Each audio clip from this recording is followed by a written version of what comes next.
The Nintendo Switch has some great free games, but they're overshadowed by the Fortnites of the world. So here are the top 5 free Switch games you don't know about.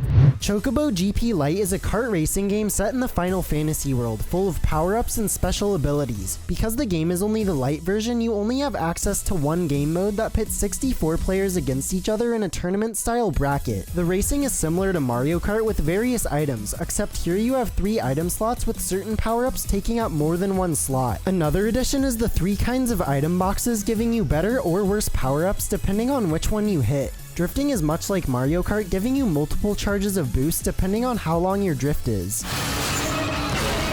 Unlike Mario Kart, however, well, except for Double Dash, every character has a unique special ability that can be activated once the special meter is filled gradually over time and can be sped up by collecting blue shards.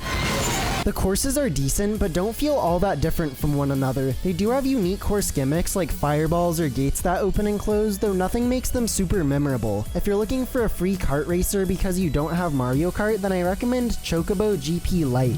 Super Kirby Clash is a cooperative boss fight RPG where you team up with 3 other players to take down giant Kirby enemies. There are 4 roles you can play as, each with their own unique weapons, armor, and attacks.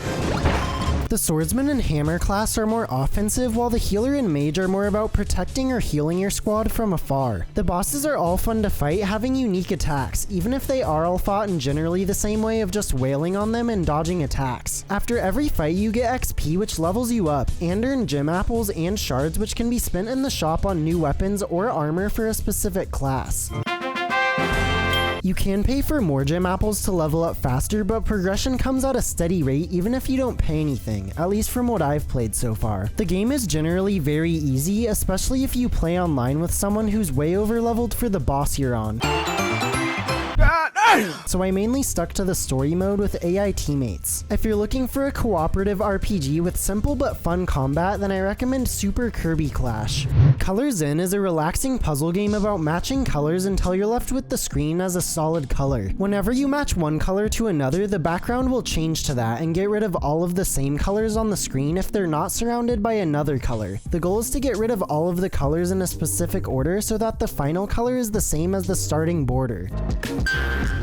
It looks simple and some of the earlier levels are, but it quickly ramps up in difficulty as more mechanics are introduced. The first chapter just has you match the colors in a specific order. The second chapter introduces the color white, which changes the screen to whatever color it touches. The third chapter adds in black, which gets rid of a single color block. The fifth chapter adds puzzle boxes within the level that change the entire box to the last matched color, and the sixth chapter adds in a toggle so you can change whether or not a block is affected by a color change.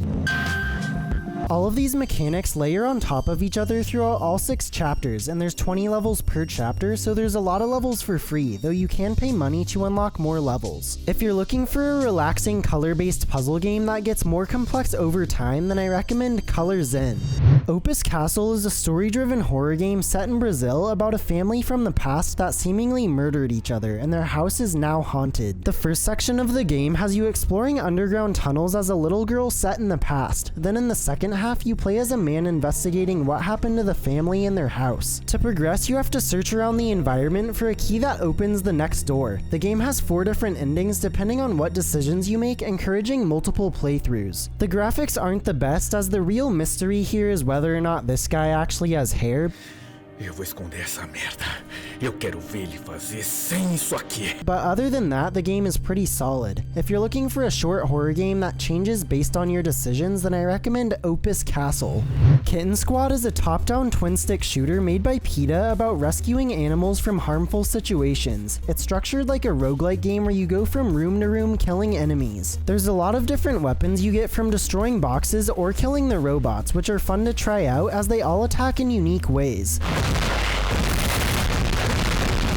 There's no upgrades or permanent buffs to be found, which is disappointing, but the game was made by PETA, so what do you expect? You're given missions from this deer who has you watch a cutscene before the mission starts, showing how brutally the animals are treated. But without animal cruelty, we wouldn't have whales doing flips, so is it really that bad? There's a good amount of enemy variety, but the game gets repetitive once you see all the enemies and try out all the gun types. But if you're looking for a twin-stick shooter or are curious of the novelty of a PETA game, then I recommend Kitten Squad.